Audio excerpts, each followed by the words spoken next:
Well, boy, what a way to start to put an end to the heat wave after the deadly severe weather we had reap across eastern Carolina as we went on through the day yesterday. Lots of tree debris around.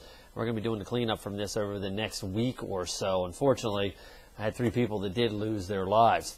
This is what the temperature trend looked like as we went on through the weekend. Highs on Thursday started the heat wave in the low 90s, and then we were flirting with that 100-degree mark all the way through the weekend. Really didn't set a whole lot of records that I've been able to find, but we did actually set a record in New Bern yesterday of 99 degrees, and that was practically set by noontime as we did see the steamy, stormy conditions persist. Now, you know my saying, you get the steam, you're going to get the storms, and that's exactly what we saw. Still going to be steamy as we go on through this week. However, we're going to knock a little of the dew points down here. They're going to feel like 100 degrees as opposed to 105 to 110 and even 15 like we saw this past weekend in some spots. And still, though, temperatures are going to remain above normal into the mid to upper 90s today and then down to the lower 90s as we head on in through the second half of the week. Now, as far as storms are concerned, we do have the potential for later this afternoon. Some gusty winds, heavy downpours, very similar to what we saw yesterday. However, not to the level. It's not going to be that intense, not that widespread. The ingredients just aren't there in the atmosphere anymore. And the pattern kind of repeats itself as we go on through the next several days here with the chance for scattered showers and storms. Now, let's take a look at what the radar looked like last evening. And you'll notice 2 different things that kind of set us up here as far as what ultimately contributed to the severe weather.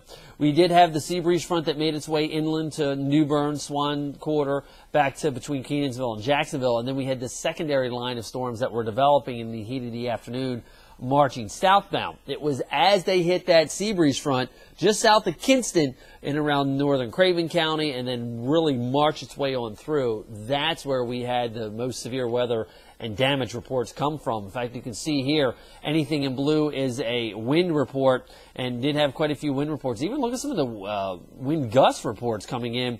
Look at this one out of Cherry Point. 84 miles an hour had a wind gust in Farmville of 64 miles an hour and even 62 miles an hour at New River Air Station. So we did have a lot of wind. Some minor hail being reported with this, generally around an inch, generally in that dime to quarter size hail was reported with this storm as it marched its way on through, and less of a chance as far as hail is concerned for the day today. Now, look, you can definitely tell when that front came through, we were in the upper 90s first part of the morning hours into the early afternoon, and then within 2 o'clock to 5 o'clock, dropped almost 20 degrees. That was that cooler air mixing down with those strong thunderstorms that came through the area here. We're going to keep our Storm Track 12 threat tracker in the medium category as we go on through the next couple of days here, and part of it just has to do with the weather pattern.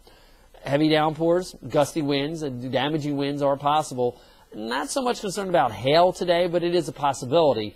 But we are a little bit warmer aloft than what we saw yesterday.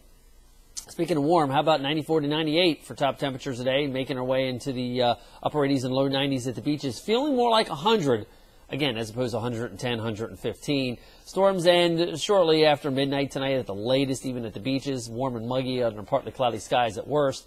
70s, mid to upper 70s for overnight lows. And then tomorrow, a tad bit cooler, but still talking about 90s for highs. We'll do it all over again with some scattered showers and thunderstorms.